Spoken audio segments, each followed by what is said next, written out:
So, very good evening and a very warm welcome to all the beautiful aspirants. Hi, this is Shivam and I welcome you once again on the platform of Smart Kid. आप सभी खूबसूरत लोगों का एक बार फिर से बहुत बहुत स्वागत है हमारे चैनल पे, जहाँ पे हम रोजाना करंट अफेयर्स के इंपॉर्टेंट न्यूज़ को डिस्कस करते हैं। तो आज की तारीख है 1 जनवरी। मॉर्निंग वाली क्लास जो है वो सुबह नहीं हो पाई, तो मैं इवनिंग में इसे रिकॉर्ड कर रहा हूँ और आपके पास बहुत जल्द जो है वो पहुंच जाएगी। ठीक है, तो आज हम लोग डिस्कस करने वाले हैं, जैसे कि मैंने आपको वादा किया था कि जैसे ही हम नए साल में एंटर करेंगे तो जितने भी बैकलॉग्स हैं वो कवर हो जाएंगे। तो आज हम लोग 30th एंड 31 दिसंबर के important current affairs model PDF के न्यूज़ को डिस्कस करने वाले हैं। ठीक है, तो इस चीज़ के लिए आप तैयार रहेंगे। दूसरी चीज़, बहुत जल्द जो है ना, एक दो दिनों के अंदर ही हम लोग कंप्लीट दिसंबर के important current affairs mock drill PDF के न्यूज़ को डिस्कस करेंगे। कंप्लीट दिसंबर का एक मैराथन रिवीजन मैराथन आने वाला है, तो इसे भी आप लोग चेकआउट करेंगे। ठीक है, तो आज हम डिस्कस करने हैं 30th एंड 31 दिसंबर के important current affairs mock drill PDF के न्यूज़ को। तो बढ़ते हैं आज के पहली न्यूज़ की तरफ। द वेरी फर्स्ट न्यूज़ आप सभी के सामने है, एक डेटा से रिलेटेड। ये डेटा बता रही है नॉन परफॉर्मिंग एसेट के बारे में। नॉन परफॉर्मिंग एसेट है ना, वो एसेट, लेट्स से आपने कोई लोन लिया, लेट्स से आपने एक्स अमाउंट ऑफ लोन लिया, इस लोन अमाउंट के का ना तो आपने इंटरेस्ट पे किया ना ही प्रिंसिपल अमाउंट पे किया लगातार 3 महीने तक, तो ये जो लोन है ना, वो क्या बन जाता है, नॉन परफॉर्मिंग एसेट बन जाता है। किसके लिए? बैंकों के लिए, क्योंकि ये अब तक तो एसेट था, बट अब इस एसेट से बैंक को कोई फायदा नहीं हो रहा है क्योंकि कोई इंटरेस्ट नहीं आ रहा है, तो ये क्या बन गया, एनपीए बन गया। ठीक है, तो जब किसी लोन अमाउंट का इंटरेस्ट या प्रिंसिपल अमाउंट लगातार 3 महीनों तक आप नहीं देते हो, तो ये क्या बन जाता है, नॉन परफॉर्मिंग एसेट बन जाता है। इसी को हम लोग बैड लोन्स के नाम से भी जानते हैं।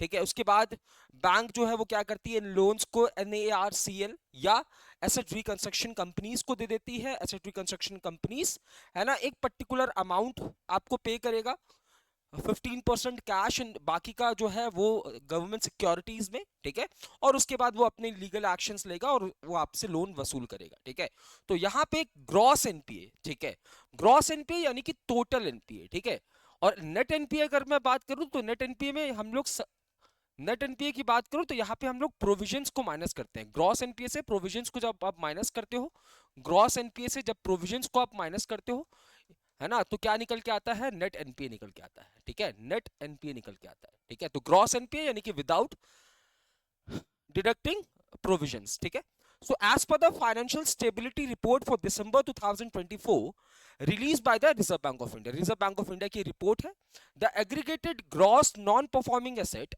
ratio of 46 scheduled commercial banks which declined to a 12 साल low of 2.6% in September 2024। तो आप देखोगे यहाँ पे जो ग्रॉस नॉन परफॉर्मिंग एसेट है किसका, तो 46 शेड्यूल कमर्शियल बैंक का, ये डिक्लाइन हो रहा है। ठीक है, कितना भैया, तो आप देखो कि पिछले 12 सालों में सबसे कम। ठीक है, कितना, 2.6%, कब, सितंबर 2024 में आई।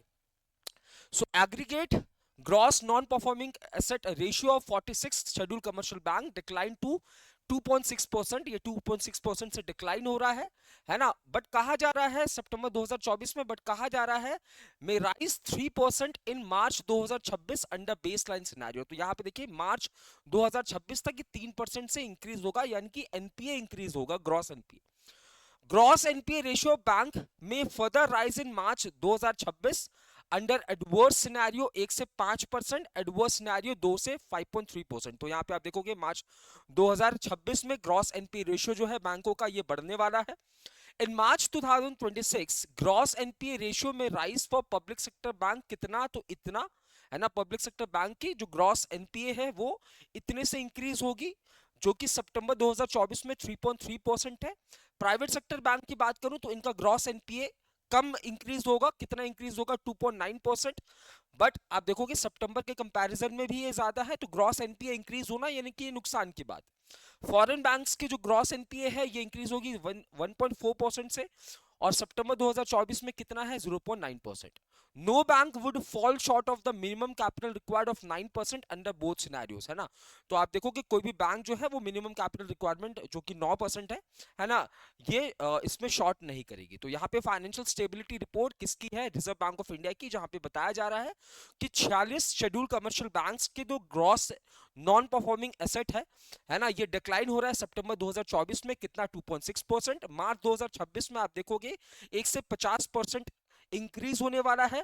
और इसके बाद पब्लिक सेक्टर बैंक का ग्रॉस एनपीए मार्च 2026 तक 7.3% से इंक्रीज होगा, प्राइवेट सेक्टर बैंक्स का 2.9% एंड फॉरेन बैंक्स का 1.4%। ये बात आपको याद रखनी है, इंपॉर्टेंट न्यूज था, ठीक है। आइए next news is IFC anchors first sustainability linked bond issued by NDR Invit Trust to bolster green warehousing। तो यहां पे देखिए आईएफसी यानी कि इंटरनेशनल फाइनेंशियल कॉर्पोरेशन, ठीक है, इंटरनेशनल फाइनेंशियल कॉर्पोरेशन जो कि पार्ट है किसका, वर्ल्ड बैंक का, है ना। वर्ल्ड बैंक के बारे में हमने काफी बात किया हुआ है कि वर्ल्ड बैंक को स्टैब्लिश किया जाता है एक कॉन्फ्रेंस के बाद, जिस कॉन्फ्रेंस को कंडक्ट किया गया था 1944 में, जिसे हम ब्रेटन वुड कॉन्फ्रेंस के नाम से भी जानते हैं, ब्रेटन वुड्स कॉन्फ्रेंस के नाम से भी जानते हैं।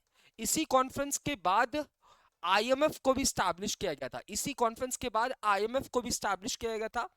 दोनों वर्ल्ड बैंक एंड आईएमएफ दोनों 1945 में स्टैब्लिश हो रहे हैं। कॉन्फ्रेंस हुआ 1944 में, कॉन्फ्रेंस का नाम था ब्रेटन वुड कॉन्फ्रेंस। 1945 में दोनों बैंक को स्टैब्लिश किया गया और इसीलिए आईएमएफ एंड वर्ल्ड बैंक को हम लोग सिस्टर बैंक्स के नाम से भी जानते हैं। वर्ल्ड बैंक के अंदर आपको अजय बंगा साहब देखने को मिलेंगे, अनुशुला कंठ देखने को मिलेंगी, इंदरमित गिल देखने को मिलेंगे। आईएमएफ के अंदर आपको क्रिस्टलीना जॉर्जीवा देखने को मिलेंगी and Geeta Gopinath as first deputy MD देखने को मिलेंगी। सो यहाँ पे देखिए इंटरनेशनल फाइनेंस कॉर्पोरेशन जो कि मेंबर है वर्ल्ड बैंक ग्रुप का, हैज इन्वेस्टेड 75 मिलियन, लगभग 630 crore in a sustainability linked bond, जिसे इशू किया जा रहा है एनडीआर इन्वेट के द्वारा, which is going to be a investment trust sponsored by NDR Warehousing Private Limited. This sustainability linked bond invested in domestic local currency in the first buyer warehousing InvIT in India.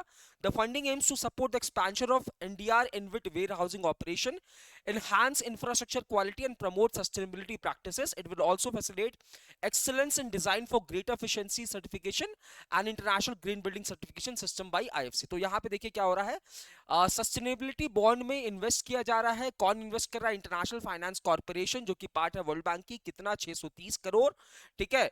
ये इसे issue किया जा रहा है NDR InvIT के द्वारा, ठीक है, एनडीआर इन्वेट के द्वारा इसे इशू किया जा रहा है, स्पॉन्सर किया रहा है NDR warehousing private limited के द्वारा। ऑल्सो यहाँ पे एक सर्टिफिकेशन सिस्टम जिसे हम excellence in design for greater efficiency certification system की भी शुरुआत करेंगे। मोटिव होने वाला इस सस्टेनेबिलिटी लिंक बॉन्ड का क्या, तो इंफ्रास्ट्रक्चर इंडिया के अंदर जो वेयर हाउसिंग है ना, उसके इंफ्रास्ट्रक्चर को इनहांस करना, ऑपरेशंस को इनहांस करना, ठीक है। तो यहाँ पे आईएफसी ने इन्वेस्ट किया है 75 मिलियन का 75 मिलियन रुपीस, लगभग 360 करोड़ सस्टेनेबिलिटी लिंक बॉन्ड के अंदर, है ना, स्पॉन्सर किया जा रहा है एनडीआर वेयर हाउसिंग। मोटिव क्या है, to support expansion of NDR InvIT warehousing operation. तो एनडीआर इन्विट्स के जो वेयर हाउसिंग ऑपरेशन है, इंफ्रास्ट्रक्चर है, इसको इनहांस करना। आइए next news is Mizoram government launches Bana Kaih scheme and innovation challenge for inclusive development. तो यहां पे देखिए Mizoram government, State bank of India, MRB यानी कि Mizoram rural bank and Mizoram cooperative Apex Limited, ये चारों बॉडीज है ना, Mizoram government, government of Mizoram, है ना, state bank of India, Mizoram rural bank and Mizoram cooperative apex bank, ये चारों मिलकर एक इनिशिएटिव को लॉन्च कर रहे हैं, है ना, जिसका नाम क्या है, जिसका नाम है बाना कई स्कीम, ठीक है। तो यहाँ पे इस पर्टिकुलर स्कीम के अंदर लोन डिस्पोज किए जाएंगे, ठीक है, लोन डिस्पोज किए जाएंगे और इसके लिए एक मीटिंग भी हो रही है कहां पे, एजवाल के अंदर। Key component in hand holding to progress partner, eligible partners are provided loan from partner bank से आपको लोन मिलेगा इस पर्टिकुलर स्कीम के अंदर। गारंटर कौन होगी भैया इस लोन की, तो गारंटर होगी गवर्नमेंट, है ना, गवर्नमेंट गारंटर होगी। अगर आप लोन रिपे नहीं करते हो बैंकों को तो भैया इसकी गारंटी बैंक लेगा, ठीक है। For partners who repay their loan regularly, government will provide interest subvention of up to 100%। तो यहाँ पे ऐसे लोग जो कि लोन का रिपेमेंट टाइमली कर रहे हैं, उनको 100% का इंटरेस्ट सबवेंशन मिलने वाला है, यानी कि 100% का इंटरेस्ट फ्री मिलने वाला है, मतलब कोई भी इंटरेस्ट चार्ज नहीं होगा। लालादुओमा जो कि सीएम हो जाएंगे मिजोरम के, इन्होंने लॉन्च किया है chief minister Bana Kaih innovation challenge planning and programme implementation department to oversee the execution of this challenges, है ना। इस पर्टिकुलर चैलेंज को जिसे लॉन्च किया गया है सीएम जी के द्वारा, इसको इसके ऑपरेशन को, एग्जीक्यूशन को कौन चेक करेगी? Planning and programme implementation department of government of Mizoram, ठीक है। तो Mizoram state bank of India और Mizoram rural bank and Mizoram cooperative apex bank limited जो है लॉन्च कर रही है ना। क्या? तो एक स्कीम के अंतर्गत, है ना, लोन डिस्पर्स किया जाएगा, जिस स्कीम का नाम है बाना कई स्कीम, ठीक है। और ये एमओयू जो साइन हुआ है, ये कहां पे हुआ है? एक इवेंट में जो कि ऐजवाल के अंदर कंडक्ट किया गया। नेक्स्ट न्यूज, अगला न्यूज आपके सामने देखिए, एक अपॉइंटमेंट से रिलेटेड है। तो RBI clears name of Rajat Verma as DBS bank India CEO. DBS bank की जो ब्रांच इंडिया में है, इसके सीईओ, डीबीएस बैंक की जो ऑपरेशन इंडिया में चलती है, इसके जो MD and chief executive officer है ना, इन्हें अपॉइंट किया गया है। किसे अपॉइंट किया गया है? रजत वर्मा जी को। ये किसको रिप्लेस कर रहे हैं? Surjit Som. So now DBS bank India के न्यू एमडी सीईओ कौन हो जाएंगे? तो न्यू एमडी सीईओ हो जाएंगे Rajat Verma in place of Surjit Som, क्योंकि सुरजीत सोम जी का जो टेन्योर है ये मार्च 2025 में खत्म होने वाला है, तो इनके जगह पे इनका अपॉइंटमेंट हो रहा है। I next news is PNB signs MOU with federation of cold storage association of India. तो यहाँ पे पंजाब एंड नेशनल बैंक, ठीक है, Punjab and national bank, second largest public sector bank of India, has signed an MOU with the federation of cold storage association of India to boost agriculture infrastructure and cold chain development across the country. The MOU was exchanged during an event held in New Delhi, marking a significant milestone in reducing post-harvest loss and enhancing agricultural value chains in India. देखिए, हमारे किसानों की सबसे बड़ी problem क्या है? सबसे बड़ी प्रॉब्लम है पोस्ट हार्वेस्ट लॉस। हार्वेस्टिंग के बाद जो क्रॉप का नुकसान होता है, मार्केट में टाइम पे पहुंचाना पड़ता है, नहीं तो हमारे पास स्टोरेज सिस्टम नहीं है। स्टोरेज सिस्टम तो है, बट किसान अफोर्ड नहीं कर पा रहे हैं। जो छोटे किसान है वो कैसे अफोर्ड कर पाएंगे? तो भैया वो क्या करते हैं? सस्ते दामों में जल्दी से माल को बेच देते हैं। और जो बड़े किसान हैं वो तो कोल्ड स्टोरेज सिस्टम का फायदा उठाते हैं, अपने माल को आराम से सुरक्षित रखते हैं। उस पर्टिकुलर कोल्ड स्टोरेज सिस्टम में आपको वही टेम्परेचर मिलेगा जिस टेम्परेचर में आपका क्रॉप का नुकसान ना हो। बात समझ रहे हो? अब होता क्या है, काफी ज्यादा नुकसान होने की वजह से किसान फटाफट अपना माल बेच देता है, कमती दामों में माल बेच देता है, ठीक है। और फायदा किसको होता है? या तो बड़े किसानों को, या तो थोक में जो परचेज कर रहा हो, बड़े वेंडर्स को। तो यहाँ पे पंजाब नेशनल बैंक जो है, ये एक एमओयू साइन कर रहा है federation of cold storage association of India के साथ। ये एमओयू साइन किया गया एक इवेंट में जिसे कंडक्ट किया गया दिल्ली के अंदर, जहां पे मोटिव क्या होगा? जो कोल्ड चेन डेवलपमेंट है, इंफ्रास्ट्रक्चर्स है, इसको डेवलप करना है ना। जो कोल्ड चेन स्टोरेज सिस्टम है ना, इसको डेवलप करना, इंफ्रास्ट्रक्चर्स को बिल्ड करना, ताकि किसानों का जो पोस्ट हार्वेस्ट लॉस वाला इशू है उसे हम लोग सॉर्ट आउट कर सके। So Punjab national bank and signed MOU with federation of cold storage association to boost agriculture infrastructure and cold chain development across India, ठीक है। ये जो federation of cold storage association है, इसका हेडक्वार्टर आपको लखनऊ यूपी के अंदर, president Mukesh Agarwal ji. Punjab national bank new Delhi में हेडक्वार्टर, एमडीसी हो जाएंगे अतुल कुमार गोयल साहब। क्लियर है? आई होप क्लियर है। अगला न्यूज आपके सामने है, health insurers reject claim worth ₹15,100 crore in financial year 2024। तो आप देखेंगे, according to the annual report of the Insurance regulatory development authority of India, जिसे हम IRDAI के नाम से भी जानते हैं, health insurers disallowed claim worth rupees इतना करोड़ और 12.9% of the total claim filed during fiscal year 2023-24।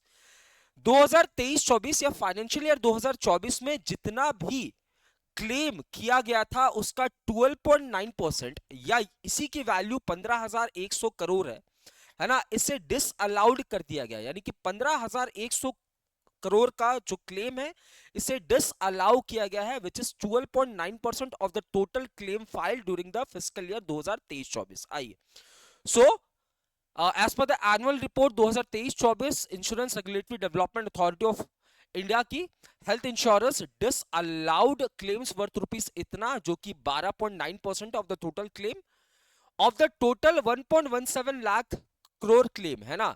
और ये 12.9% है ना, किसका? तो 1.17 लाख करोड़ इतना क्लेम किया गया था। तो of the total 1.17 lakh crore claim under health insurance of general as well as standalone health insurance, only rupees इतना और 71.9229% were paid during the year ending माह 2024। तो यहाँ पे देखेंगे of the 1.17 lakh crore claim है ना under health insurance of general as well as standalone health insurance, only rupees इतना या फिर इतना परसेंट जो है ये पे किया गया है as of March 2024। Health insurance claims 2023-24 में विद इंश्योरेंस कितना रहा? 3.26 करोड़, ऑफ विच 2.69 करोड़ जो है इतने क्लेम सेटल हो गए हैं। एवरेज अमाउंट पेड पर क्लेम है ना, पर क्लेम इतना अमाउंट पे किया गया है। During 2023-24 general and health insurance company collected इतना crore as health insurance premium. तो आप देखोगे 2023-24 में है ना जनरल इंश्योरेंस या हेल्थ इंश्योरेंस कंपनीज ने कितना का प्रीमियम कलेक्ट किया। जो प्रीमियम आप पे करते हो जब आप हेल्थ इंश्योरेंस या कोई भी जनरल इंश्योरेंस लेते हो तो इतना प्रीमियम कलेक्ट किया पर मंथ, ठीक है। A growth of about 20.32%, which is आप देखोगे ग्रोथ कितना हो रहा है, प्रीमियम में ग्रोथ देखने को मिल रहा है, यानी कि ज्यादा लोग जनरल इंश्योरेंस या हेल्थ इंश्योरेंस प्रोडक्ट परचेज कर रहे हैं, क्योंकि insurance regulatory development authority of India का टारगेट भी है इंश्योरेंस फॉर ऑल बाय 2047, ठीक है। तो लगातार जो है अगर प्रीमियम बढ़ रहा है तो आप देखोगे लोग भी यहाँ पे जुड़ रहे हैं, ठीक है। A growth of 20.32% देखने को मिला पिछले साल से। General health insurance companies covered 57 crore life under 2.69 crore health insurance policy. तो आप देखो 57 करोड़ लाइव्स को यहाँ पे कवर किया गया। At the end of March 2024 they were 25 general insurance and 8 standalone health insurance. तो 8 स्टैंडअलोन हेल्थ इंश्योरेंस हैं एंड 25 जनरल इंश्योरेंस कंपनीज आपको भारत के अंदर देखने को मिलेगी। तो एक रिपोर्ट किसकी है? IRDAI की, जहां पे बताया जा रहा है कि 15,100 करोड़ का क्लेम है ना इसे डिसअलाउ किया गया है। टोटल क्लेम कितने का है? 1.17 लाख करोड़ का। प्रीमियम के बारे में भी हमें पता चला। Next news is government x tends deadline for direct tax विवाद से विश्वास स्कीम। सो यहां पे CBDT central board of direct taxes extended deadline for tax payers participating in विवाद से विश्वास स्कीम टू जनवरी 31 2025, जो कि पहले दिसंबर 31 2024 था। For new appellant taxpayers amount payable for disputed tax on जनवरी 31 2025 इज 100% ऑफ डिस्प्यूटेड अमाउंट है ना, increasing to 110% if paid on 1 फरवरी 2025। तो आप देखोगे बोला जा रहा है कि जिस पर्टिकुलर विश्वास विवाद से विश्वास स्कीम का लास्ट डेट 31 दिसंबर था, इससे बढ़ाकर 31 दिसंबर कर दिया, 31 जनवरी कर दिया गया है ना, टैक्स पेयर्स का डेडलाइन कि भैया यहां तक इस डेट तक आपको कोई भी एक्स्ट्रा अमाउंट पे करने की जरूरत नहीं है। बट अगर आप 31 जनवरी के बाद पे करते हैं तो आप देखो हाँ 31 जनवरी को पे करते हैं फॉर न्यू अपीलेंट अमाउंट पे फॉर डिस्प्यूटेड टैक्स के ऊपर जो अमाउंट पेबल होगा वो 100% होगा of the disputed amount and 1 फरवरी के बाद 110% हो जाएगा, यानी कि आपको ऊपर चार्जेस लगने वाले। ओल्ड अपीलेंट्स के लिए 31 जनवरी को 110% देना पड़ेगा है ना, और 1 फरवरी को ये इंक्रीज हो जाएगा। ये था किसके लिए भैया? न्यू अपीलेंट्स के लिए, न्यू जो टैक्स कैटेगरी में आ रहे हैं उनके लिए डिस्प्यूटेड टैक्स के ऊपर 100% है और फिर 1 फरवरी से 110%, पुराने वालों के लिए 120%, ठीक है। रिगार्डिंग डिस्प्यूटेड इंटरेस्ट पेनल्टीज और फीस न्यू अपीलेंट्स 25% ऑन जनवरी 31, जो कि 30% हो जाएगी 1 फरवरी को। ओल्ड अपीलेंट्स के लिए 30% रहेगी 31 जनवरी को और 35% हो जाएगी 1 फरवरी को। New applicants appeal proceeding after 31 जान 2020, old applicants appeal proceeding before है ना। तो ओल्ड एप्लीकेंट्स कौन है? जिनकी अपील 2020 31 जनवरी से बाद में हुई है, और पुराने वाले कौन है? इनसे पहले हुई है, ठीक है। तो यहाँ पे CBDT central board of direct taxes ने एक्सटेंड किया है टैक्स पेयर्स के लिए एक समय है ना, जो कि पहले 31 जनवरी था, अब 31 जो कि पहले 31 दिसंबर था, अब 31 जनवरी हो जाएगा अंडर विवाद से विश्वास, जहां पे आप देखोगे जो डिस्प्यूटेड टैक्स है आपका उसके ऊपर 31 जनवरी से पहले आप पे कर देते हो तो आपको कोई भी एक्स्ट्रा चार्ज नहीं पे करना पड़ेगा, नहीं तो फिर आपको 100% ऑफ डिस्प्यूटेड अमाउंट देना पड़ेगा 31 जनवरी को, और उसके बाद 110% देना पड़ेगा। ये न्यू एप्लीकेंट्स के लिए है, पुराने के लिए 110 से 120 हो जाएगा है ना। उसके बाद आप देखोगे पेनल्टीज, डिस्प्यूटेड इंटरेस्ट पेनल्टीज और फीस जो है 25% लगेगा 31 जनवरी तक, उसके बाद 30 हो जाएगा नए के लिए, पुराने के लिए 30 से 35 हो जाएगा, ठीक है। आइए next news is appointment and resignation से रिलेटेड। क्या कह रहा है ध्यान से, Kristrun Frostadottir Kristrun Frostadottir appointed as the new PM of Iceland. तो आइसलैंड की नई प्रधानमंत्री अपॉइंट की गई है। क्या नाम है इनका? तो क्रिस्ट्रून फ्रोस्टाडोटिर।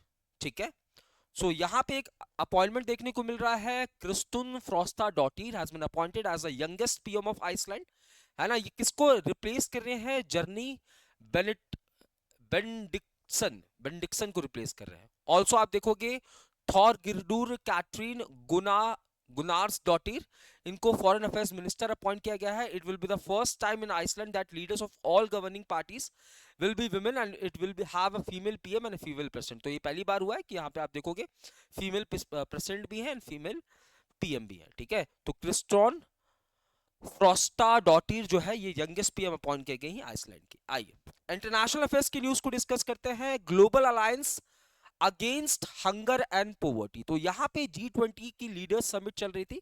G20 जो कि अब G21 हो गया है ना। 2023 में इसकी समिट कहाँ पे हुई थी? 2023 में इसकी समिट इंडिया में हुई थी, है ना, इंडिया में हुई थी। 2024 में इसकी समिट कहाँ पे हो रही है? ब्राजील के अंदर, ब्राजील के अंदर। 2023 में ही ये G21 बन गया था क्योंकि यहाँ पे एक यूरोपियन यूनियन, एक अफ्रीकन यूनियन और 19 देश देखने को मिलेंगे। ठीक है, तो 19, 20, 21। ठीक है, ऑफिशियली इसका नाम चेंज नहीं किया गया है बट ये G21 हो चुका है क्योंकि African union is now the member of G20 nations. ठीक है, so at the G20 leaders summit, India भी इसका मेंबर है, याद रखना। At the G20 leaders summit in Rio de Janeiro, Brazil, launch the global alliance against hunger and poverty. The alliance will provide a platform for countries to support each other public policies aimed at eradicating hunger and poverty। 81 countries जिसमें India भी include है, 26 international organisation, 9 financial institutions and 31 philanthropic foundation and non-governmental organization have already joined the alliance।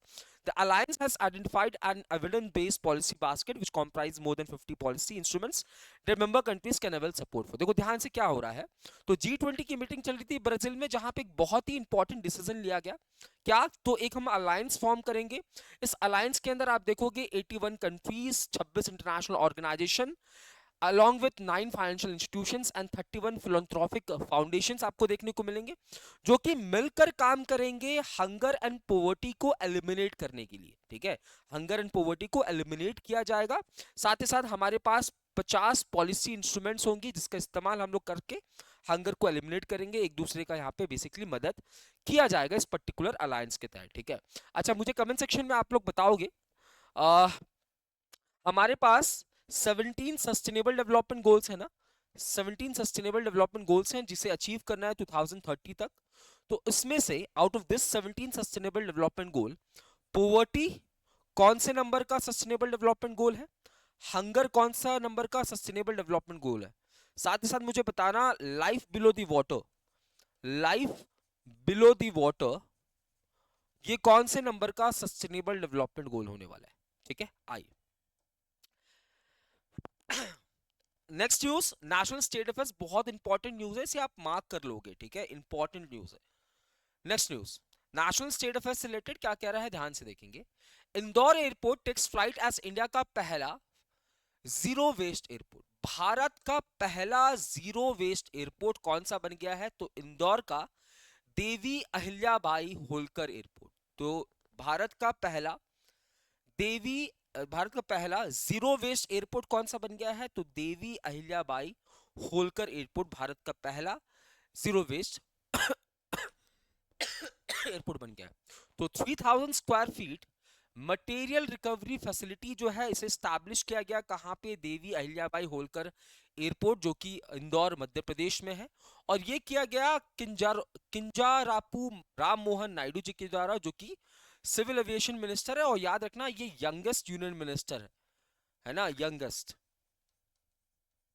BJP government की जो portfolio है सभी ministers की उनमें सबसे यंगेस्ट है। देवी अहिल्याबाई होलकर एयरपोर्ट ये पहली एयरपोर्ट बन गई है जो कि जीरो वेस्ट एयरपोर्ट हो जाएगी इस पर्टिकुलर मटेरियल रिकवरी फैसिलिटी के इनॉग्रेशन के बाद। The airport zero waste initiative is based on 4R concept. ये जो जीरो वेस्ट इनिशिएटिव इस पर्टिकुलर एयरपोर्ट का ये 4R पे 4R कंसेप्ट पे बेस्ड है। जैसे रिड्यूस करना है है ना, रीयूज करना है, रिसाइकल करना है एंड रिस्टोर करना है।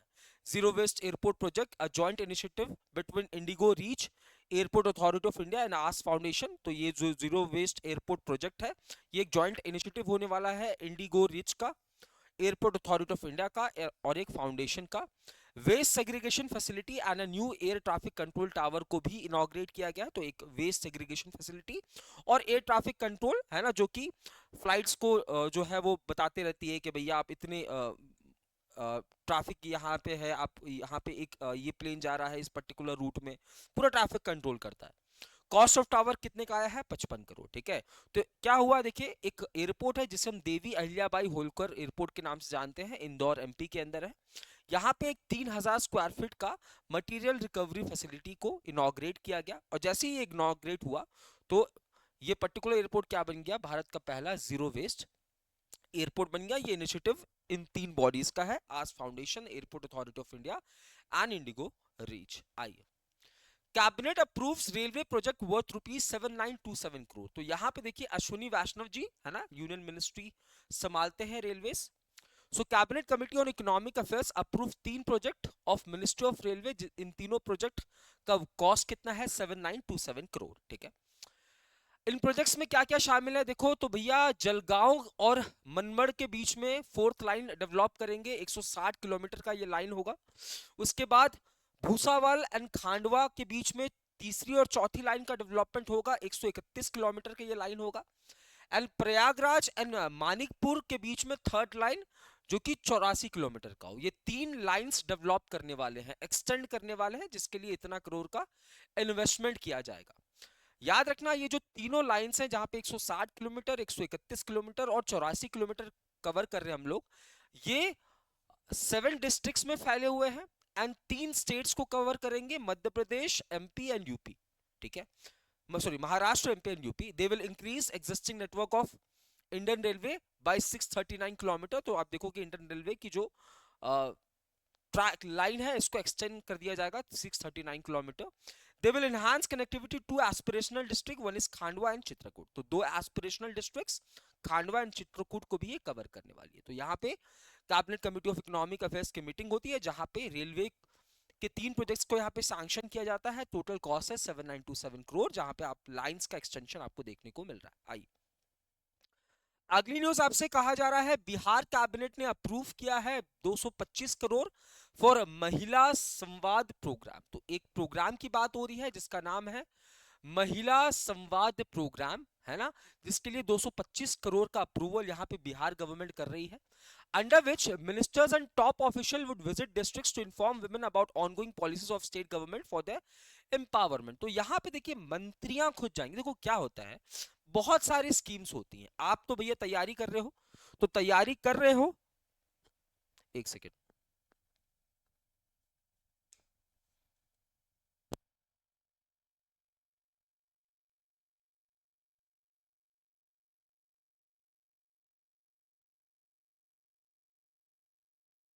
है ना, आप तो देखो भैया तैयारी कर रहे हो, तो जब आप तैयारी कर रहे हो तो आपको सारी स्कीम्स के बारे में पता है। बट जो लोग तैयारी नहीं कर रहे हैं, गांव के लोग जो कि बहुत ज्यादा पढ़े लिखे नहीं है, उन तक स्कीम्स पहुंचना बहुत ज्यादा जरूरी है, क्योंकि भैया ये स्कीम्स ही तो है जिससे आप अपनी लाइफ को बेहतर बना सकते हो। एक गरीब व्यक्ति, है ना, के लिए कोई स्कीम लॉन्च की जा रही है, सेंट्रल गवर्नमेंट लॉन्च कर रही है, स्टेट गवर्नमेंट लॉन्च कर रही है, आपको स्कीम के बारे में पता नहीं है, अवेयरनेस नहीं है ना, तो इस चीज के अवेयरनेस के लिए, है ना, क्या किया जा रहा है, एक स्कीम की शुरुआत की जा रही है, महिला संवाद, जहां पे आप देखोगे मिनिस्टर्स एंड टॉप ऑफिशियल्स जो है वो हर डिस्ट्रिक्ट्स में पहुंचेंगे एंड महिलाओं को नए स्कीम्स जो कि स्टेट गवर्नमेंट लॉन्च करेगी बिहार की, है ना, उसके बारे में बताया जाएगा। Interaction programme to be held at district and block level. तो इंटरेक्शन किया जाएगा बेसिकली महिलाओं के साथ, वहां गांव के लोगों के साथ।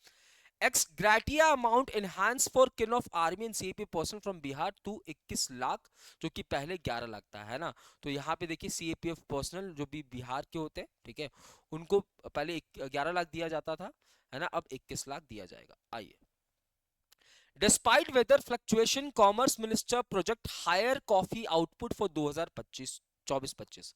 तो मिनिस्ट्री ऑफ कॉमर्स कह रही है, क्या कह रही है, projected a slight increase in coffee output for 2024-25 at 3.63 lakh tonne from 3.6 lakh tonne in 2023-24। तो कहा जा रहा है, देखिए मौसम के अंदर फ्लक्चुएशन देखने को मिल रहा है। मौसम कॉफी के पैदावार के लिए बहुत ज्यादा बेहतरीन तो नहीं है, बट फिर भी जो कॉफी का प्रोडक्शन होगा 2024-25 में, यानी कि फाइनेंशियल ईयर 25 की यहाँ पे बात हो रही है, ये 3.63 लाख टन होने वाला है, as compare to the last financial year 23-24, जहां पे प्रोडक्शन कॉफी का 3.6 लाख टन हुआ था।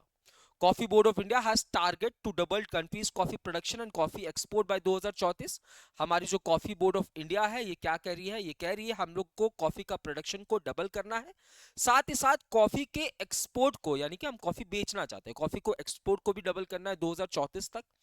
It would facilitate 10,000 coffee kiosks, mostly managed by women, to increase country's per capita coffee consumption to 250 ग्राम इन 10 साल।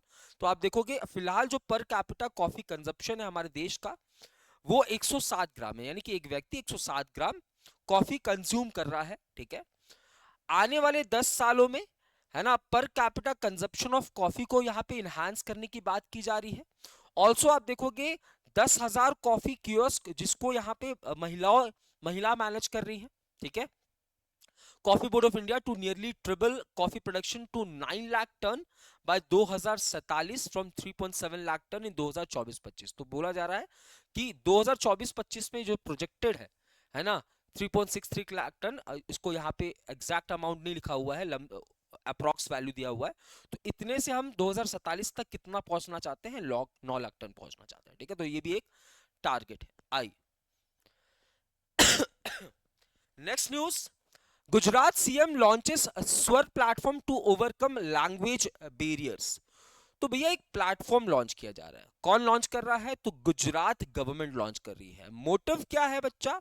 इसका मोटिव है ना, क्योंकि आप देखो स्वर प्लेटफॉर्म जो है ये क्या होने वाला है, आपकी आपकी हाँ, आपकी लैंग्वेज बैरियर है ना। क्या होता है कि जो लोग हैं, किसी को हिंदी नहीं आता है, किसी को गुजराती नहीं आता है, किसी को इंग्लिश नहीं आता है, किसी को सिर्फ ये भाषा आती है, तो उस भाषा में आप तक चीजें पहुंच सके, इस वजह से एक प्लेटफॉर्म लॉन्च किया गया है on the occasion of good governance day, है ना। तो 25 दिसंबर को गुड गवर्नेंस डे सेलिब्रेट किया गया, और इसी उपलक्ष्य पर गुजरात के चीफ मिनिस्टर भूपेंद्र पाटिल ने लॉन्च किया है एक सिटीजन सेंट्रिक इनिशिएटिव जिसका नाम है स्वर। स्वर का फुल फॉर्म है speech and written analysis resource platform. The chief minister office in collaboration with the ministry of electronics and information technology की भाषणी टीम। तो यहाँ पे देखिए चीफ मिनिस्टर्स ऑफिस के साथ कोलैबोरेट कर रही है मिटी मिनिस्ट्री की भाषणी टीम, है ना, national language translation mission has developed the Swer platform. This innovative platform leverages technology to overcome language barriers. This technological advancement will enable the state government to reach a larger audience and significantly improve grievance redressal and feedback mechanism. तो यहाँ पे इस platform का motive क्या है? तो लोगों की जो दिक्कतें हैं उसको सॉर्ट करना। तो भैया लोगों को कोई भी दिक्कत होगी तो वो स्वर प्लेटफॉर्म पे आएंगे, अपनी कंप्लेन रजिस्टर करेंगे किसी भी भाषा में, एंड जिस भाषा को वो सेलेक्ट करेंगे उसी भाषा में उनके पास डायरेक्शंस वगैरह आने वाली है, जिससे क्या होगा, ज्यादा लोग जो है वो अपनी दिक्कतें रख सकते हैं, ज्यादा लोगों की दिक्कतों को सुना जाएगा। Swar platform. Science and tech की न्यूज डिस्कस कर रहे हैं। तो Indian national centre for ocean information services under the ministry of earth science has developed a new version of its own search and rescue aid tool, जिसे हम SARAT के नाम से भी जानते हैं, for better accuracy and utility to aid the Indian search and rescue agency such as Indian coast guard in their operation at सी। तो यहाँ पे देखिए क्या हो रहा है, सरट, है ना, सरत सिस्टम को ऑलरेडी डेवलप किया जा चुका है, इसका सेकंड वर्जन लॉन्च किया जा रहा है। तो सरत का फुल फॉर्म होता है search and rescue aid tool. ये एक ऐसा टूल है जिसका इस्तेमाल हमारी कोस्ट गार्ड की टीम करती है सर्च एंड रेस्क्यू ऑपरेशंस के लिए, और इसी का सेकंड वर्जन लॉन्च किया जा रहा है जिसे डेवलप किया गया है Indian national centre for ocean information services, जो कि मिनिस्ट्री ऑफ अर्थ साइंस के लिए काम करती है। सो यहाँ पे इनकोइस ने लॉन्च किया है एक नया वर्जन, किसका? सरत का। SARAT stand for search and rescue aid tool. ये मदद करेगी किसको? इंडियन कोस्ट गार्ड को सर्च एंड रेस्क्यू ऑपरेशंस के लिए। जो ये तो सेकंड वर्जन है, सेकंड वर्जन है।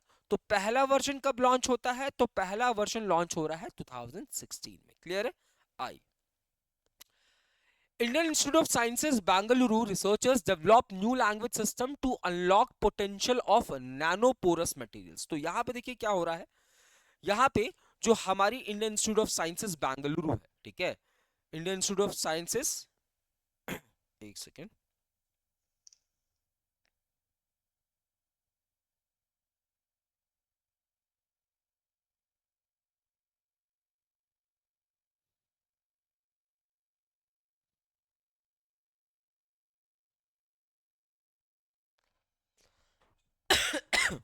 हाँ, तो Indian institute of sciences developed a new language system है जिसका नाम क्या है, स्ट्रॉन्ग। स्ट्रॉन्ग, यहाँ पे स्ट्रॉन्ग का मतलब है string representation of nanopore geometry. Nanopore मतलब बहुत छोटा, जिसकी डायमीटर बहुत छोटी।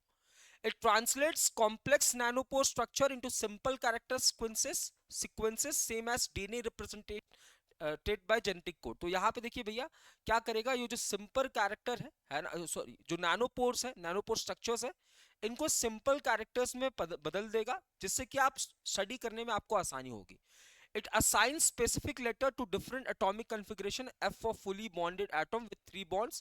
C का मतलब है यहाँ पे corner atom with 2 bonds. ठीक है, तो Indian institute of sciences Bengaluru ने डेवलप किया है strong. Strong stands for string representation of nanopore geometry. Nanopore का मतलब होता है बहुत छोटा, तो इस नैनोपोर स्ट्रक्चर्स को स्ट्रॉन्ग की मदद से, है ना, सिंपल कैरेक्टर में चेंज किया जाएगा, ठीक है, जिससे कि आप इसे स्टडी वगैरह कर सकते हो अलग अलग स्ट्रक्चर्स को। I next news is Ghana partners with India for satellite and space innovation. तो यहां पे देखिए क्या हो रहा है, SIA which is going to be the Ghana की स्पेस एजेंसी, है ना, घाना की स्पेस एजेंसी, जिसे हम सैटकॉम इंडस्ट्री सॉरी सॉरी तो satcom industry association India has inked an MOU with the Ghana Space Science and Technology Institute to advance collaboration in satellite communication and the space industry. Through this MOU, Ghana stands to leverage India's expertise while advancing its own space agenda.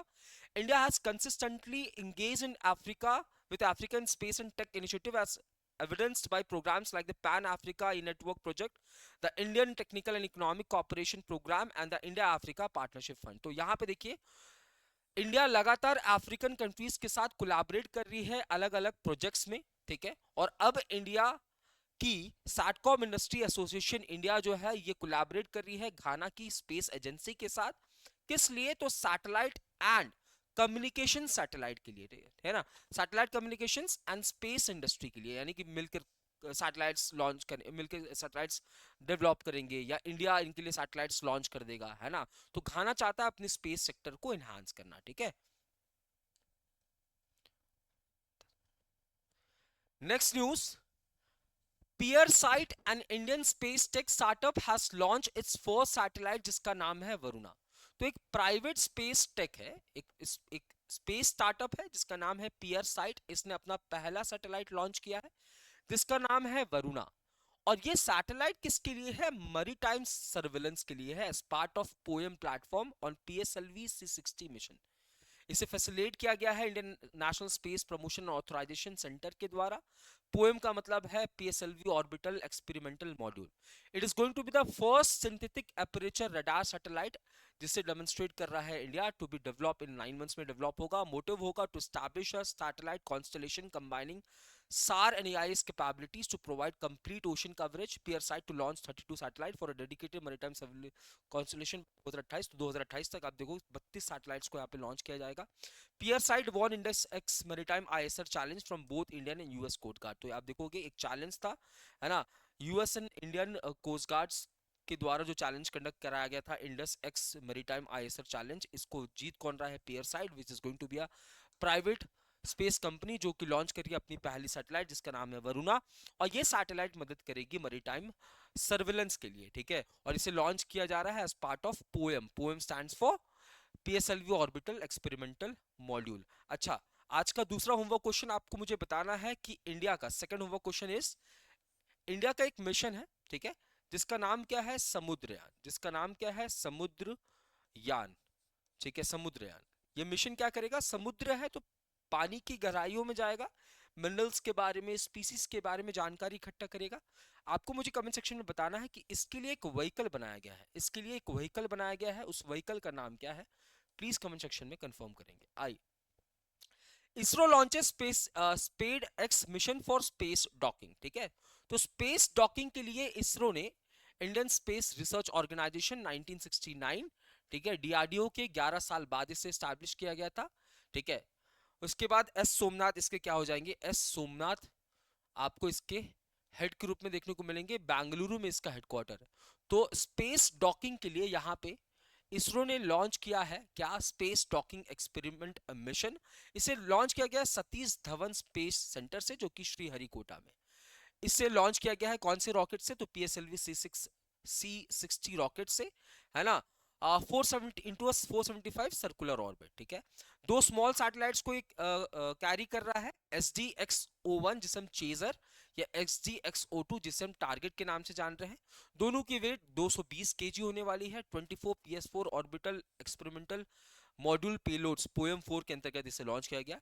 It's success will make India the fourth country in the world with space docking tech, है ना। अब तक space docking की जो facility, जो technology है, वो India के पास नहीं है, ये सिर्फ चाइना, रशिया एंड यूएसए के पास है। तो इस पर्टिकुलर मिशन अगर ये सक्सेसफुल हो जाता है तो इंडिया के पास भी यहाँ पे स्पेस डॉकिंग की कैपेबिलिटी आ जाएगी। स्पेडएक्स कॉस्ट इफेक्टिव टेक्नोलॉजी होने वाली है, demonstrator mission for demonstration of in space docking using 2 small spacecraft. तो 2 स्मॉल स्पेसक्राफ्ट की मदद से स्पेस डॉकिंग की टेक्नोलॉजी है और बहुत सस्ते में लॉन्च किया गया। Next is IIT Bombay scientist develop water pollutant detecting device AeroTrack. अच्छा, कुछ समय पहले मैंने आपको बताया था, आईटी मद्रास ने लॉन्च किया था क्या, पीबॉट, है ना। पीबॉट ये क्या था बच्चा, ये था एक ऐसा टूल जो कि कैंसर को डिटेक्ट करता था, कैंसर को डिटेक्ट करता था। उसके बाद आईटी मद्रास ने ही लॉन्च किया था क्या भैया, तो लॉन्च किया था 30 सेकंड में, 30 सेकंड में मिल्क की प्योरिटी पता करने, मिल्क की प्योरिटी को पता करने का एक डिवाइस। आईटी मद्रास ने ही लॉन्च किया था एक electric standing wheelchair, electric standing wheelchair. और अब यहां पे आईटी बॉम्बे ने क्या लॉन्च किया है, has developed water pollutant detecting device जिसका नाम है एरोट्रैक, है ना। पानी की शुद्धता यहां पे पता चलेगी आपको, ठीक है, कितना प्योर है। तो IIT Bombay introduce AeroTrack, an economical and portable device to accurately detect harmful pollutant such as phenol और बेंजीन इन वाटर। वाटर के अंदर फिनॉल या बेंजीन है कि नहीं, which is going to be a harmful pollutant, इसका पता लगाने का काम कर रही है कौन, आईटी बॉम्बे। नाम क्या है, AeroTrack. The key component of the device is a bio sensing module, जिसे हम मोपर के नाम से जानते हैं, sensitive sensor for detecting phenol. तो फिनॉल को डिटेक्ट करने के लिए एमओपीआर का इस्तेमाल किया जाता है बेसिकली, तो यही चीज में लगा हुआ है। आइए स्कीम्स इनिशिएटिव की बात करते हैं। जो चिप डिजाइन सब्सिडी में भी डबल टू 30 करोड़। अब तक जो चिप मेकिंग कंपनीज है, चिप मेकिंग कंपनी, चिप्स जो है वो बहुत ज्यादा इस्तेमाल किए जाते हैं फोन्स में, लैपटॉप्स में, कंप्यूटर्स में। तो इसका मार्केट लगातार ग्रो हो रहा है, ठीक है। तो अंडर द इंडिया की जो सेमीकंडक्टर पॉलिसी, अगर आपको याद हो, इंडिया की सेमीकंडक्टर पॉलिसी 76,000 करोड़ की लागत से हम लोग सेमीकंडक्टर पॉलिसी लॉन्च कर रहे हैं, और उसी के अंतर्गत हम लोग चिप मेकिंग कंपनीज को सब्सिडी प्रोवाइड करते थे 15 करोड़ की। अब इस सब्सिडी को 30 करोड़ जो है वो कर दिया गया है। So MeitY ministry to increase startup subsidy for 15 crore से 30 crore under design link incentive scheme. Design link incentive scheme जो है ये की कंपोनेंट है किसका, तो इंडिया की सेमीकंडक्टर पॉलिसी का, जिसे लॉन्च किया गया 76,000 करोड़ के लागत से। Out of the total outlay 1,000 crore जो है भैया वो डीएलआई स्कीम के अंदर दिया जाएगा, है ना, डिफेंस लिंक इंसेंटिव स्कीम के अंदर दिया जाएगा, जहां पे जो चिप मेकिंग स्टार्टअप्स है उनको सब्सिडी प्रोवाइड करेगी। Besides ₹15 crore subsidy, government provides DLI of 4 से 6% ऑफ नेट सेल ओवर 5 साल subject to a ceiling of 30 crore पर एप्लीकेशन। तो आप देखो, अब तक क्या दिया जाता था, 15 करोड़ की सब्सिडी भी दी जाती थी, सबसे साथ ही साथ डिजाइन लिंक इंसेंटिव दिया जाता था नेट सेल्स के ऊपर 4 से 6% का 5 सालों तक। बट याद रखना ये अमाउंट 30 करोड़ को क्रॉस नहीं होना चाहिए, ठीक है। ये अब तक दिया जाता था, अब इसको 30 करोड़ करने की बात की जा रही है डायरेक्ट लिंक इंसेंटिव को अंडर दी इंडिया की सेमीकंडक्टर पॉलिसी, जिसे लॉन्च किया गया 76,000 करोड़ की लागत से। आइए next news is ministry issues draft guidelines on establishing EV charging infrastructure under PMA drive. अगर आपको याद हो, रिसेंटली एक डेटा हमने डिस्कस किया था जहां पे हमने देखा कि भारत के अंदर 26,000 ईवी स्टेशन ऑलरेडी डेवलप किए जा चुके हैं। इसके साथ ही साथ हमने कल के सेशन में डिस्कस किया था, ठीक है, एसएसटी, ठीक है, इसके ऊपर हम लोग काम कर रहे हैं। ये क्या है भैया, ये बहुत तेजी से आपके व्हीकल्स को, ईवीज को चार्ज करेगा, ठीक है। तो अब यहाँ पे क्या हो रहा है, यहाँ पे मिनिस्ट्री ऑफ हैवी इंडस्ट्रीज ने इशू किया है ड्राफ्ट गाइडलाइंस, किस लिए, तो इलेक्ट्रॉनिक व्हीकल्स के लिए चार्जिंग इंफ्रास्ट्रक्चर बनाने के लिए अंडर प्रधानमंत्री ई ड्राइव स्कीम, प्रधानमंत्री ई ड्राइव स्कीम यानी कि prime minister electric drive revolution in innovative vehicle, PM E drive scheme जो है intends to extend up to 80% of subsidy on upstream infrastructure, और इसका टोटल आउटले 2000 करोड़ है। 2000 करोड़ की लागत से यहाँ पे 80% तक का सब्सिडी जो है सरकार दे रही है ना, जो ईवीज वगैरह इंस्टॉल कर रहे हैं, ठीक है। आइए, Haryana government introduces good governance award scheme. Good governance day हमने 25 दिसंबर को सेलिब्रेट किया, तो हरियाणा गवर्नमेंट ने लॉन्च किया है गुड गवर्नेंस अवार्ड स्कीम 2024, जहां पे आप देखिए कैश रिवॉर्ड दिया जा रहा है स्टेट लेवल में, है ना, 51,000 का फर्स्ट प्राइज, सेकंड प्राइज 31,000 का, 21,000 थर्ड प्राइज। डिस्ट्रिक्ट लेवल पे 21 and 11,000। Maximum 6 awards will be granted in the state level flagship scheme award, है ना, मैक्सिमम 6 अवार्ड्स यहाँ पे ग्रांट किए जाएंगे स्टेट एंड डिस्ट्रिक्ट लेवल पे। कौन सा अवार्ड अभी है, गुड गवर्नेंस अवार्ड स्कीम कौन लॉन्च कर रहा है, Haryana, on the occasion of good governance day. Next news is 100 crore payment security fund for RESCO and utility led models. तो ministry of new and renewable energy will create a payment security fund of 100 crore for renewable energy service company and utility led or state led aggregation models for installation under प्रधानमंत्री मुफ्त सूर्य घर बिजली योजना। तो प्रधानमंत्री मुफ्त सूर्य घर बिजली योजना, जिसके अंदर भारत का टारगेट है 1 करोड़ हाउस होल्ड तक पहुंचना, जहां पे सोलर पैनल्स को इंस्टॉल किया जाएगा, जिसके लिए हमें सब्सिडीज वगैरह भी प्रोवाइड की जाती है। तो इसी पर्टिकुलर स्कीम्स के अंदर, है ना, 100 करोड़ का यहाँ पे एक पेमेंट सिक्योरिटी फंड को क्रिएट किया जाएगा for renewable energy service company and utility led या स्टेट लेड एग्रीगेशन मॉडल्स के लिए, ठीक है। तो यहाँ पे इसके बाद नेशनल प्रोग्राम इंप्लीमेंटेशन एजेंसी जो है to manage and administer this fund, इस फंड को मैनेज कौन करेगा, national programme implementation agency. RESCO model where a third other than consumer makes initial investment either wholly और पार्टली। रेस्को मॉडल क्या होता है, where third other than customers, consumer initial investment कौन करता है, या तो होली या पार्टली कोई तीसरा व्यक्ति। ULA model where state entity invest wholly और partly on behalf consumer on aggregate basis. तो यूएलए मॉडल में क्या होता है, स्टेट यहाँ पे कंट्रीब्यूट करता है, यहाँ पे थर्ड पार्टी कंट्रीब्यूट करता है। Payment security mechanism for rooftop solar is for derisking investment in RESCO based models and RTS under this arrangement ULA selected RESCO shall contribute to PSM corpus through a one time PSM fees of 2000 per installation to be undertaken by under ULA. तो यहाँ पे आप देखिए PSM के अंदर, है ना, 2000 रुपया पर इंस्टॉलेशन यहाँ पे पे किया जाएगा। प्रधानमंत्री मुफ्त सूर्य घर बिजली योजना, 1 करोड़ हाउस होल्ड्स तक पहुंचना, फ्री इलेक्ट्रिसिटी प्रोवाइड करेंगे 300 यूनिट तक। टोटल आउटले था इसका 7021 करोड़, है ना, और फाइनेंशियल ईयर 2027 तक इसे इंप्लीमेंट किया जा रहा है, ठीक है। तो यहाँ पे देखिए ministry of new and renewable energy एक 100 करोड़ का फंड क्रिएट करेगी, ठीक है, रिन्यूएबल एनर्जी सर्विस कंपनी रेस्को के लिए। या तो ये यूटिलिटी लेड होगा या तो स्टेट लेड होगा। यूटिलिटी लेड में थर्ड पार्टी जो इन्वेस्टमेंट करती है, स्टेट लेड में स्टेट गवर्नमेंट पार्टली या पूरा पेमेंट करती है। अवार्ड्स की बात करते हैं। मिस चार्म इंडिया बन गई है भैया कौन, तो Shivangi Desai miss charm India बन गई है। इसे ऑर्गेनाइज किया गया था ग्लैमंड ग्रुप के द्वारा, जिसे निखिल आनंद लीड कर रहे हैं। मिस चार्म 2024 ग्रैंड फिनाले जो है ये वियतनाम में हुआ था जिसे रश्मिता रसिंद्रन जी जीती थी मलेशिया की, ठीक है। ये वियतनाम वाला है, ये इंडिया वाला है। बियॉन्ड द यूजुअल बुक एक किताब भी यहाँ पे लॉन्च किया गया था शिवांगी देसाई जी के द्वारा, जो कि मिस चार्म इंडिया जीत रही है। रैंक्स एंड रिपोर्ट्स की न्यूज को डिस्कस करते हैं। World's most and least expensive passport, अगर आपको याद हो इंडिया की पासपोर्ट रैंकिंग कितनी थी, 82 थी, ठीक है। अब बात कर रहे हैं as per the report given by the compare the market, cheapest passport world wide किसकी है, यूए की है with cost ₹1400 for its 5 year passport.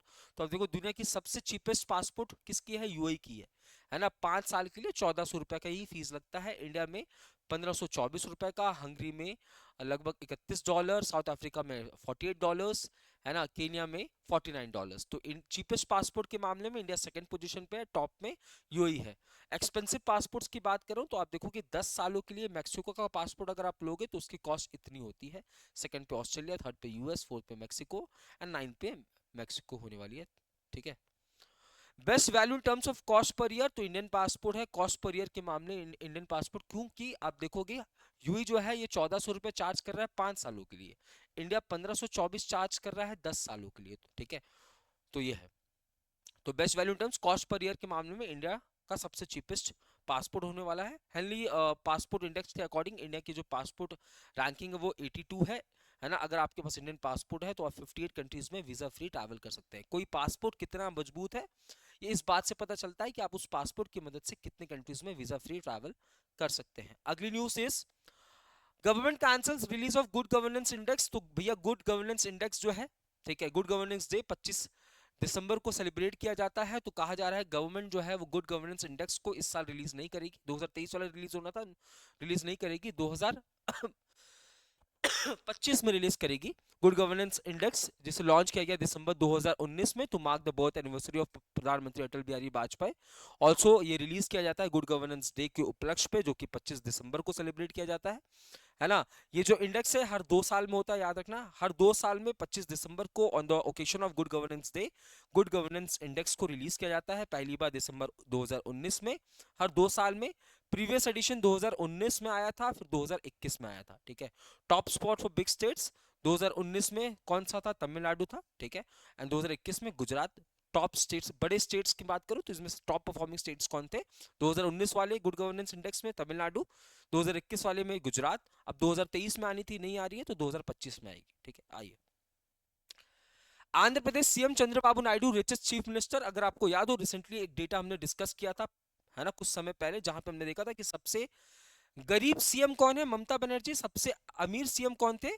तो यही व्यक्ति थे। कौन भैया? चंद्रबाबू नायडू। और अभी भी भैया यही सबसे महंगे सीएम होने वाले हैं, ठीक है।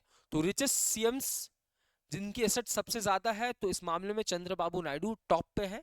एडीआर की रिपोर्ट है, एसोसिएशन फॉर डेमोक्रेटिक रिफॉर्म्स की रिपोर्ट है, जहां पे आप देखोगे 931 करोड़ का इनका क्या होने वाला है? एसेट होने वाला है। सेकंड नंबर में पेमा खांडू अरुणाचल प्रदेश के सीएम है, इनका टोटल नेटवर्थ 332 करोड़ का है। सिद्धरमैया कर्नाटका के सीएम है, इनका नेटवर्थ 51 करोड़ का है। सबसे गरीब सीएम भैया ममता बनर्जी है, जिनका नेटवर्थ 15 लाख का है। फिर उमर अब्दुल्ला 55 लाख। फिर केरला की सीएम पिनराई विजयन, इनका 1.18 लाख। एवरेज एसेट पर CM from state assembly and UT जो है, एवरेज एसेट की बात करूं भाई, कुछ के ज्यादा है कुछ के कम है। जैसे इनके 900 है, इनका 15 लाख है। तो एवरेज एसेट कितना है? 52.59 करोड़। टोटल एसेट 31 सीएम का कितना है? 1630 crore. India per capita net national income जो है वो कितनी है? 1,85,854, है ना। 2023-24 में नेट नेशनल इनकम इंडिया का कितना है? पर कैपिटा की बात हो रहा है, हर व्यक्ति की बात हो रही है, वो इतना है। Average self income of a CM, average self income of CM कितना है? लगभग 1/10, 100,000, 10 लाख, 10 लाख, 13 लाख। 13 सीएम्स जो कि ऑफ द टोटल सीएम का 42% है, हैव क्रिमिनल केसेस, उनके नाम पे क्रिमिनल केसेस। 10 सीएम जो कि टोटल सीएम के 32% है, इनके ऊपर सीरियस क्रिमिनल ऑफेंस है, किडनैपिंग, ब्राइबरी वगैरह। आउट ऑफ 31 सीएम सिर्फ 2 सीएम ऐसी हैं जो कि महिला है, एक वेस्ट बंगाल की ममता बनर्जी एंड दिल्ली की एक्टिंग सीएम अतिशी, ठीक है। आइए, ये थे हमारे आज के न्यूज। कुछ मिसलिनियस न्यूज को डिस्कस करते हैं। दिसंबर 26 को हम सेलिब्रेट कर रहे हैं फर्स्ट कंप्यूटर ऑपरेटर्स डे, है ना, और इसे सेलिब्रेट कर रही है कर्नाटका गवर्नमेंट। इसके बाद न्यू दिल्ली में कंडक्ट होगा world boxing cup final 2025 and third world boxing Congress कब? नवंबर 2025 में। सचिन तेंदुलकर को ब्रांड एम्बेसडर बनाया गया है, किसका? तो किस्त का, which is going to be a digital lending platform. Salman Khan and Tiger Shroff को ब्रांड एम्बेसडर बनाया गया है पहले addition of kho kho world cup 2025 का। Bring it on the incredible story of my life, एक मेम्योर जिसे ऑथर किया गया दीपा मलिक, इसे रिलीज किया जा रहा है। राथा सप्तमी या फिर माघ सप्तमी या फिर सन गॉड फेस्टिवल, ये कहां पे हो रहा है? आंध्र प्रदेश के अंदर, ठीक है। जिमी कार्टर फॉर्मर प्रेसिडेंट हैं किसके? यूएसए के, 39th नंबर वाले, इनका देहांत हुआ। श्री सूर्य नारायण स्वामी टेम्पल, ये श्रीकाकुलम आंध्र प्रदेश में देखने को मिलेगा। पंकज त्रिपाठी जी को ब्रांड एम्बेसडर बनाया, फेस्टिवल एम्बेसडर बनाया गया है अरुणाचल रंग महोत्सव का, अरुणाचल प्रदेश के लिए। 27th एनर्जी टेक्नोलॉजी मीट कहाँ हुआ? बेंगलुरु कर्नाटका के अंदर। नारसापुरम लेस क्राफ्ट को जीआई टैग मिला है, ये प्रोडक्ट किसका है? आंध्र प्रदेश का। आज का चौथा होमवर्क क्वेश्चन आपको बताना है, तीसरा होमवर्क क्वेश्चन आपको बताना है, most number of GI tag किस स्टेट के पास है? मोस्ट जीआई टैग किस स्टेट्स के पास है? जीआई टैग यानी कि ज्योग्राफिकल इंडिकेशन टैग 1999 में एक्ट आया था, 2003 में इंप्लीमेंट हुआ, 2004 में दार्जिलिंग टी को पैरा जीआई टैग मिला। First edition of world craft forum new Delhi में कंडक्ट हुआ। तो ये आज के न्यूज थे, जहां हमने 30 एंड 31 दिसंबर के important current affairs model PDF के न्यूज़ को डिस्कस किया, ठीक है। तो यहाँ तक आज के सेशन को रखते हैं। ये वीडियो आपको बहुत जल्द रिकॉर्डेड फॉर्मेट में मिल जाएगी, ठीक है। मॉर्निंग में क्लास नहीं हो पाया था, इस वजह से मैं इवनिंग में क्लास ले रहा हूँ, ठीक है। तो आई होप आप सभी का नया साल बेहतरीन बीते, नए साल में आपको बहुत सारी कामयाबी मिले, बट उसके लिए आपको मेहनत लगातार करना बहुत ज़्यादा ज़रूरी है। तो आज के सेशन यहीं तक रखते हैं, मिलते हैं कल मॉर्निंग 8 o'clock। तब तक के लिए जय हिंद, जय भारत।